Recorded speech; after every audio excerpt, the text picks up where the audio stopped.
petit castor, le plus petit mais le plus fort. Dans la forêt au milieu de tous ses amis, il est heureux, il s'amuse, il joue et il rit. Et une fois qu'il est lancé, rien ne peut l'arrêter. L'aventure l'attend au bout du chemin, mais l'aventure ça fait partie des plaisirs quotidiens. C'est l'histoire du petit castor, le plus petit mais le plus fort. Dans la forêt au milieu de tous ses amis, il est heureux, il s'amuse, il joue et il rit. Et une fois qu'il est lancé, rien ne peut l'arrêter. Il est rusé, audacieux, il n'a pas peur. Et quoi qu'il arrive, il sait démontrer qu'il a du cœur. C'est l'histoire du petit castor, le plus petit mais le plus fort. Et une fois qu'il est lancé, rien ne peut l'arrêter.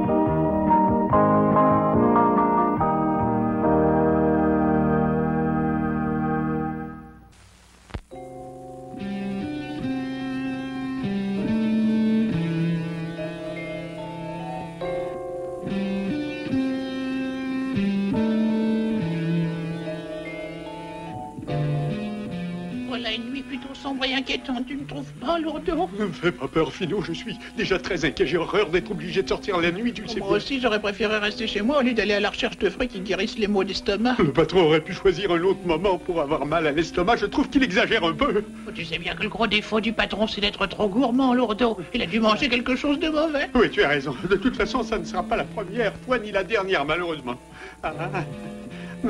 Les petits fruits qu'on appelle akébia, montrez le bout de votre nez, soyez gentils, s'il vous plaît.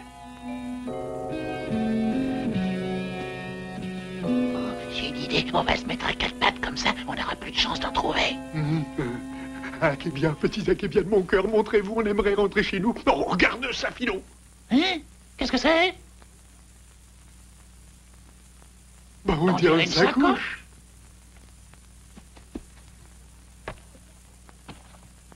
Citrouille de citrouille, c'est plein d'akébia là-dedans, ça. Alors on peut dire que ça tombe assez bien. On a une de ces chances, Pilou, j'en ai honte. Ramenons-les tout de suite au patron. Oh, je crois que cette sacoche a des racines. Aide-moi droit à tirer, Lourdeau, t'es fort, toi.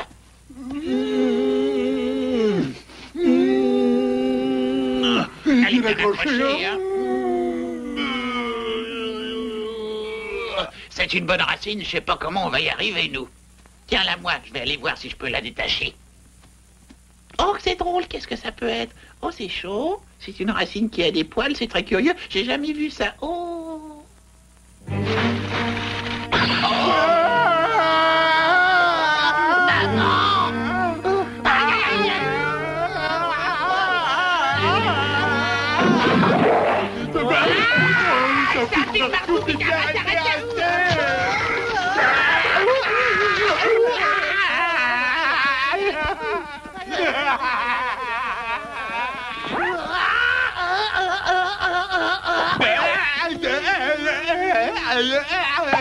Le fantôme me retient par derrière. Aide-moi, je t'en supplie, Philo.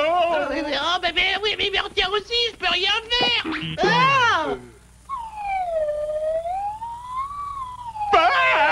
Une boule de feu là devant nous, Philo. Pitié, je ne veux pas mourir tout de suite, je suis trop jeune.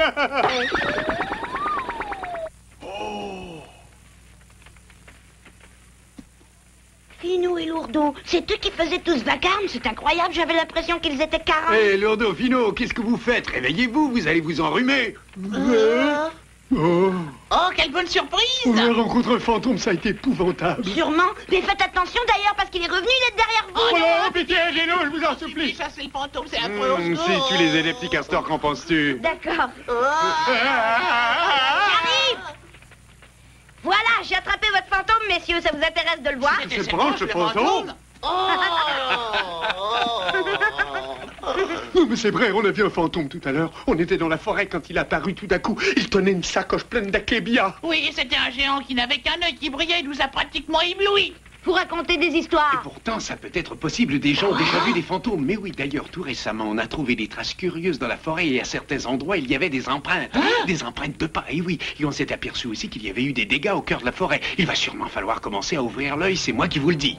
Ça voudrait dire que Finou et Lourdeau avaient réellement vu quelque chose. Ouais, faut voir, on a vu, on a même senti son odeur. Ouais, en attendant, ce quelque chose est bien intelligent, il faut l'avouer.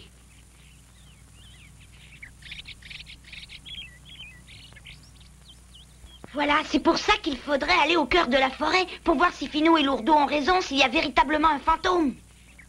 Et on voulait savoir si ça t'intéressait, Garou. Moi, je crois qu'un fantôme, ça ne se trouve pas si facilement que ça. C'est entendu, patron, mais on l'a vu, nous, hier soir, le fantôme, on s'en souvient.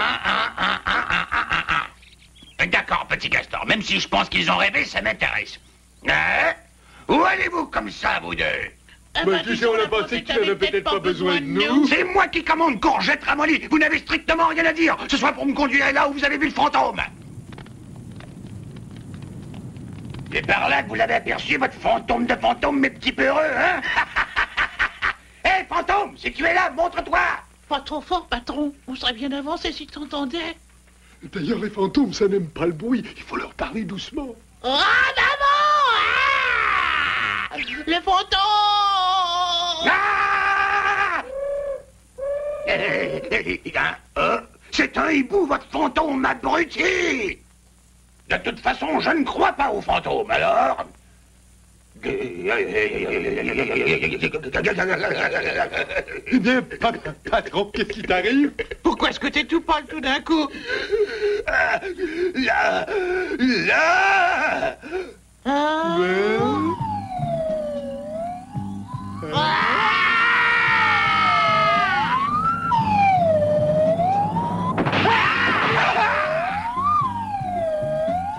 Allons du courage, les gars.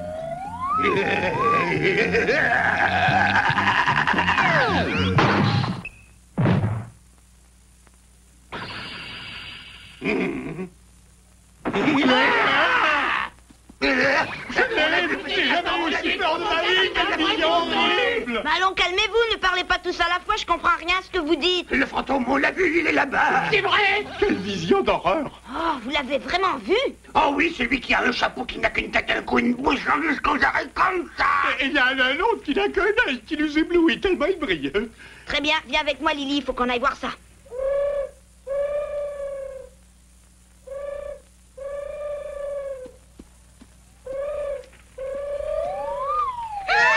Reste bien derrière moi.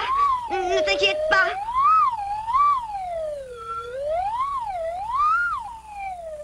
C'est une marionnette faite avec un melon, c'est tout. Oh. Qui est là? Ah, tu le vois bien, je Oh là là, qu'est-ce que j'ai peur, allons-nous-en. Réponds franchement, qui es-tu? Je suis un fantôme. C'est effrayant. Ne t'inquiète pas, tu vois bien qu'il se moque de nous, c'est pas un fantôme. Tu crois ça? Non, tu n'es pas un fantôme puisque tu parles comme nous. Tu es quelqu'un qui s'est déguisé en fantôme. Je suis un vrai fantôme et je peux te faire peur quand je veux. Ah! Tu me fais rire. Tu peux toujours essayer de me faire peur, tu n'y arriveras pas. Pourquoi est-ce que tu fais ça? Tu t'ennuies? T'as pas d'amis avec qui tu peux jouer? Je n'ai pas besoin d'amis, je suis très bien comme ça, petit bonhomme. Allez, au revoir, portez-vous bien. Attends, t'es pas si pressé, reste un peu. T'en vas pas tout de suite. Petit Castor, reste ici, je t'en prie, me laisse pas seul. C'est bien curieux. Il a l'air bien seul, ce fantôme, si c'en est un. Je ne vois rien. Moi non plus, je me demande bien où il a pu s'en aller, c'est curieux. Vous êtes plutôt tenace, vous deux. Qu'est-ce que vous venez faire chez moi? Ah bon, on est chez vous? Bah, excusez-nous de venir vous déranger, monsieur. Oh là là. On a même cassé la trappe sans le faire exprès. Si on avait su que c'était chez vous, on serait pas venu vous déranger. Effectivement, vous me dérangez beaucoup. Moi, je vous félicite de ne pas avoir cherché à me raconter des histoires. C'est normal, petit Castor et moi, on ment jamais. Ça n'existe pas, quelqu'un qui ne ment jamais. Je ne le crois pas. Vous ne croyez à rien du tout, alors? Comment pouvez-vous vivre comme ça? Vous me faites vraiment pitié, vous savez. Ah bon, je vous fais pitié. Moi qui croyais que je faisais peur à tout le monde. C'est très étonnant. Je n'ai pas peur de vous. Vraiment? Pourtant, l'autre jour, j'ai vu un petit garçon qui s'est mis à hurler, rien qu'en apercevant mon œil derrière un buisson. Il n'était pas très courageux. Je m'appelle Lily, et vous? Oh, il y a bien longtemps que j'ai oublié mon nom, tu sais. Je suis incapable de m'en souvenir. C'est impossible, on n'oublie jamais son nom. Ah, eh bien, moi, je l'ai oublié. Voilà. Et d'abord, pourquoi me demandes-tu mon nom? Pour aller tout raconter aux habitants du village? De toute façon, je resterai ici. Oh, que c'est triste. Oh. Pourquoi pleures-tu? Parce que maman m'a dit que celui qui croit en rien doit être quelqu'un de très malheureux. Tu pleures donc pour moi? Est-ce que c'est vrai, c'est pour moi que tu pleures? Je trouve ça tellement étrange que quelqu'un pleure pour moi. Ça me fait une drôle de sensation. Je m'appelle Petit Castor. Et moi, mon nom est Hyparion. Vous pouvez m'appeler comme ça. D'accord, monsieur Hyparion. Vous devez avoir faim, hein? Ne vous gênez pas, servez-vous de petits gâteaux. C'est moi qui les ai faits, ils ne sont pas empoisonnés. Merci, monsieur Hyparion. Ils ont l'air délicieux, hein? Ils sont vraiment bons. Vous dites ça pour me faire plaisir. Oh non, pas du tout. Moi aussi, je trouve que ces petits gâteaux sont délicieux. Aussi bons que ceux que maman nous fait. Ça fait plaisir d'entendre quelqu'un de sincère dire qu'il aime mes gâteaux. Vous êtes un vrai chef pâtissier. Ce que vous racontez est à peine croyable, mes enfants. Vous avez fait une étonnante rencontre. Ce monsieur Hyparion vivait seul dans une maison secrète cachée sous la terre, une grotte. Il a dû lui arriver quelque chose de terrible pour qu'il vive comme ça en solitaire. Peut-être. En tout cas, il a une grande cicatrice sur la figure. On dirait même une sorte de brûlure. Je voudrais bien qu'il sache que s'il habite dans le coin, il est automatiquement membre de la forêt de Clairefontaine comme nous. Il acceptera peut-être de déménager si j'arrive à le convaincre de venir vivre parmi nous tous au village. Je me demande ce qu'il faut faire. Ce qui est quand même étonnant dans tout ça, c'est ce besoin de se faire passer pour un fantôme. Je trouve ça incompréhensible. En fin de compte, toute cette histoire m'a donné mal à la tête. Je suis d'avis de laisser Petit Castor et Lily décider par eux-mêmes de la suite des événements, puisque ce sont les seuls qui l'ont rencontré. C'est vrai, on peut retourner le voir? Bien sûr, et je crois que ce qui serait bon, c'est que vous deveniez chaque jour davantage des amis pour que le jour il ait tout à fait confiance en vous et qu'il réalise qu'on ne lui fait pas de mal. Bonne idée, papa. Je vais faire de mon mieux, tu vas voir. Comment? C'est un vrai sanglier, ce n'est pas un fantôme, vous en êtes certain? Les petits Castor et Lily vont très souvent chez lui et mangent de délicieux petits gâteaux qu'il fait cuire lui-même dans un très grand four. Hein? Qu'est-ce que c'est que ça? C'est toujours les mêmes qui mangent des petits gâteaux. Ah, c'est pas juste, moi aussi je vais en profiter. Je crois que nous allons jeter un petit coup de discret chez le sanglier. Ensuite, nous nous débrouillerons pour voler toutes les friandises qu'on pourra trouver. Et le sanglier croira que c'est Petit Castor et Lily qui les ont volés. C'est génial, patron, il n'y a pas d'autre mot. Et on va se régaler. Tu sais, je me demande vraiment si je dois y aller. Qu'est-ce que tu racontes? Je t'ai déjà tout expliqué, c'est pas compliqué pourtant, Nanours. D'abord, t'as toujours dit que tu voulais avoir un père, et puis on fait ça uniquement pour lui. Oui, mais je suis un ours, moi. Tu vois bien que je peux pas avoir un père sanglier, c'est pas logique.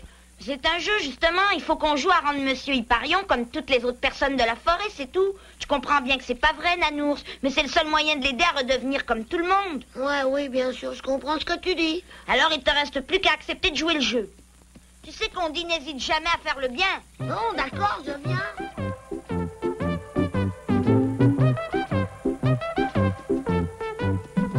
C'est moi, Monsieur Hyparion, c'est Petit Castor, je suis venu vous voir. Oh, Petit Castor, c'est une excellente surprise. Entre donc. Ça va bien aujourd'hui, Monsieur Hyparion? Ça va, ça va.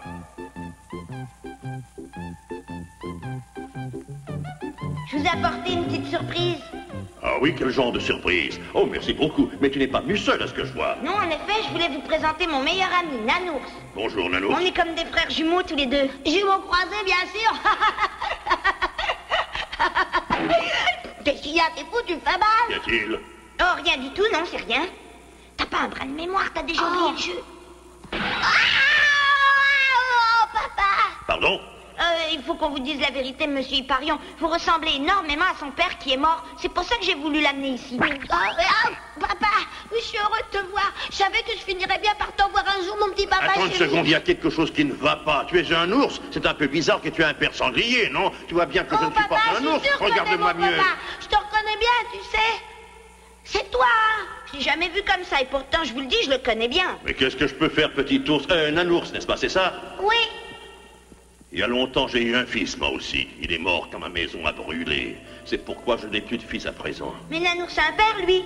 Il a retrouvé son père et il est heureux, n'est-ce pas, Nanours, que t'es heureux? Oh oui, je suis heureux. J'ai enfin retrouvé mon papa. C'est tout ce que je voulais. Maintenant, j'ai plus besoin d'autre chose. Je suis contente de te revoir, papa. Je ne veux pas que tu m'appelles papa et j'aimerais beaucoup que vous vous en alliez maintenant. Je reste avec toi, papa. Non, tu dois t'en aller et me laisser seul. Fais ce que je te demande, Nanours. Est-ce que tu me permets de revenir? Reviens quand tu veux, je te le permets. Mais aujourd'hui, je t'en prie, laisse-moi seul. Au revoir, papa.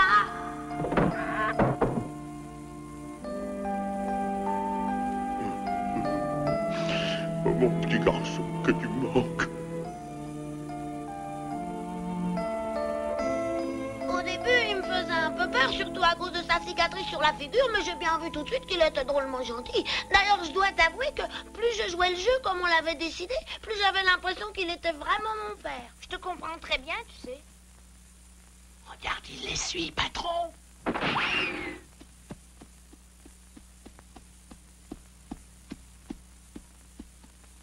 C'est parfait, on va pouvoir travailler tranquillement. Je me demande pourquoi il les suit. Ça ne fait rien, tu as raison, Finot. Profitons de cette occasion pour jeter un coup d'œil. C'est toi le chef, patron.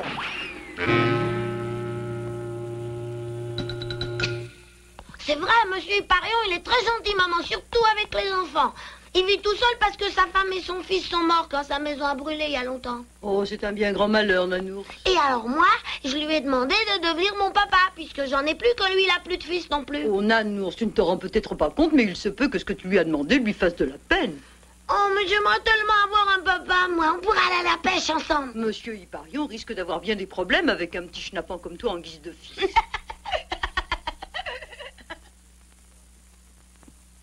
Tiens, j'entends quelqu'un, c'est bizarre, il est pourtant bien tard. Nous avons déniché un putain fabuleux. Il n'y a pas d'autre mot, fabuleux. Nous allons même pouvoir le revendre et on l'accusera petit castor de l'avoir volé. Qu'est-ce qu'ils sont encore en train de manigancer, ces trois-là?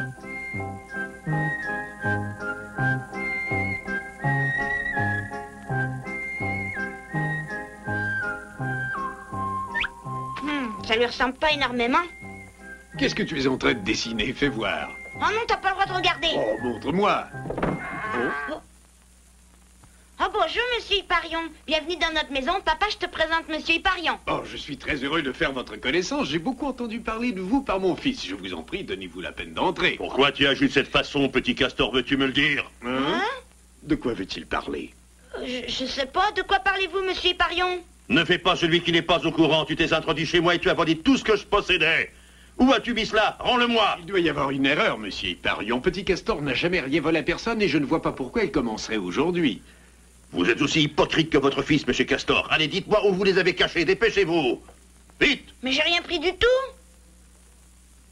Si vous êtes tellement persuadé que mon fils est un voleur et que je l'ai aidé à cacher son butin, cherchez, monsieur Hyparion. Je vous en donne la permission, ne vous gênez pas. Oui, bien sûr, c'est facile, je vous vois venir.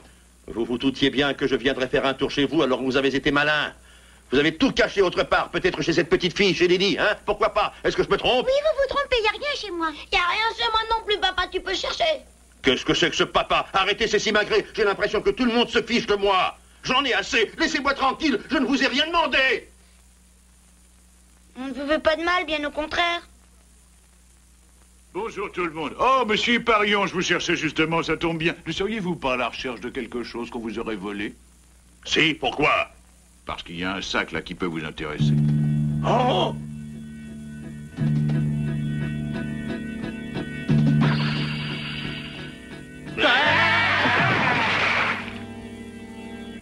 Ah, merveilleux, tout est là, tout ce qui me manquait. La vaisselle, les couverts, les petits gâteaux, tout y est. Pardon, monsieur Hyparion. Pardonnez-nous, je ne sais pas ce qui nous a pris de faire ça. Oui, c'est curieux, on ne sait pas du tout pourquoi on a fait ça. Si vous pensez réellement que c'est une excuse, vous vous trompez. Vous n'êtes que de vilains voleurs. La prochaine fois que ça vous arrive, on vous réservera une punition dont vous vous souviendrez. Pardon, mes amis, pardon de vous avoir accusé à tort, je n'aurais jamais dû le faire. J'en ai honte, vous savez. Oh, c'est pas grave, puisque tout est arrangé. Je vais partir très loin dans la montagne, me cacher et vivre seul à nouveau. De cette façon, je ne risquerai pas de vous ennuyer avec mes problèmes. Vous allez pas partir, je venais juste d'avoir retrouvé mon papa. Je n'ai pas ce qu'il faut, hélas, pour avoir la qualité de papa ou même d'ami. Je vous laisse en paix. Je crois que vous vous trompez, cher monsieur Hyparion. Non, je ne me trompe pas. La vie ne m'apportera jamais rien de bon. Écoutez plutôt mon histoire. Il y a quelques années, j'avais un grand ami. Un jour, je lui avais demandé de surveiller ma maison en mon absence. Il en profita pour voler tout ce qui m'appartenait, puis il mit le feu à la maison. Ma femme et mon fils n'eurent pas le temps de s'échapper et moururent brûlés. C'est pour cela que, depuis ce temps, j'essaie de me raisonner, mais je ne peux plus arriver à croire personne, même s'il s'agit d'un ami. Je comprends très bien ce que vous ressentez, monsieur Hyperion. C'est une réaction bien normale que vous avez là, mais tout le monde ici ne demande qu'à vous aider à retrouver le goût de vivre. Oui, et supporter tous les jours mon visage horrible à regarder. Je ne vous crois pas. Je suis laid. Tout ce qui me reste à faire est d'aller me cacher loin de tous. Bonjour tout le monde. Oh, mais c'est la grande réunion, dites-moi. Oh, maman, attends. Je te présente notre ami, monsieur Hyperion. Bonjour, monsieur, enchanté de faire votre connaissance. Ma fille m'a déjà beaucoup parlé de vous depuis quelque temps. Faites-moi le plaisir de goûter à ces petits gâteaux. Je viens de les terminer. Ils sont tout chauds sortis du four. Je venais en apporter à monsieur Castor et à son fils. Merci, madame. Oh, ils sont excellents. Vous y mettez quelque chose que je n'arrive pas à définir. Voyons, ne me dites rien, il faut que je trouve. Est-ce que ce ne serait pas des noisettes par hasard? Ah oui, c'est cela. Vous y connaissez un petit gâteau. Eh bien, c'est-à-dire que je suis un peu gourmand, n'est-ce pas? Alors, j'en fais moi-même assez souvent. Ah bon? Je remarque une chose depuis un moment, monsieur Hyperion. Ce sont les vêtements que vous portez. Si vous les avez confectionnés vous-même, je vous félicite, ils sont magnifiques. Oh, vous savez, je ne suis pas un professionnel, c'est un passe-temps. Je serais très heureux si vous pouviez m'en faire de semblables. Oui, je vois, le pantalon que vous avez commence à être sérieusement usé. Il va falloir beaucoup de tissu car vous avez un gros ventre, monsieur Castor. C'est d'accord. Dès que j'en aurai l'occasion, je viendrai prendre vos mesures. Vous me direz le style que vous préférez. Je vais vous en faire un. Merci beaucoup, c'est très aimable à vous. Nous aussi, on serait content que vous nous fassiez quelque chose. Enfin, si vous avez le temps, parce que vous êtes peut-être déjà très occupé. Dis ce que vous voulez, je te dirai si je peux le faire, mon bonhomme. Eh ben, on voudrait que vous nous fabriquiez une belle balançoire. C'est d'accord, je vous la ferai. Vous l'avez bien mérité. Oh, merci. J'ai vu votre maison, elle est superbe, vous trouvez? Oui, justement, je voulais vous demander si vous pourriez en construire une aussi jolie dans les parages. Je suis certain que ça serait extraordinaire et je connais quelqu'un à qui ça ferait extrêmement plaisir. Construire la même maison? Eh bien oui, peut-être, mais pour qui donc, Dr. Book? Pour vous, bien sûr, cher ami. Pour habiter au village. Mais vous croyez que je pourrais... Évidemment, tout le monde a besoin de vous au village, monsieur Hyperion. Ce qui serait merveilleux, c'est que vivant parmi nous, vous acceptiez d'enseigner toutes les techniques que vous connaissez à des étudiants intéressés à les connaître. Vous avez du pain sur la planche, monsieur Hyperion, et nous avons besoin de vous. Ah oui, Bien parlé. bravo, Dr. Eh bien, je ne sais pas... Je suis très ému. C'est décidé, à partir d'aujourd'hui, monsieur Hyperion est un habitant de la forêt de Clairefontaine. Et mon papa. Merci à tous, je ne sais quoi dire. Je voudrais vous remercier aussi de mon côté, monsieur Hyperion. Vous êtes toujours dans la rivière, vous trois? Sortez donc tout de suite, sinon vous allez attraper un rhume et je serai obligé de vous soigner. Allez, on vous part. Merci, bon docteur, vous gros comme un éléphant. Et vous le servez comme un petit pois.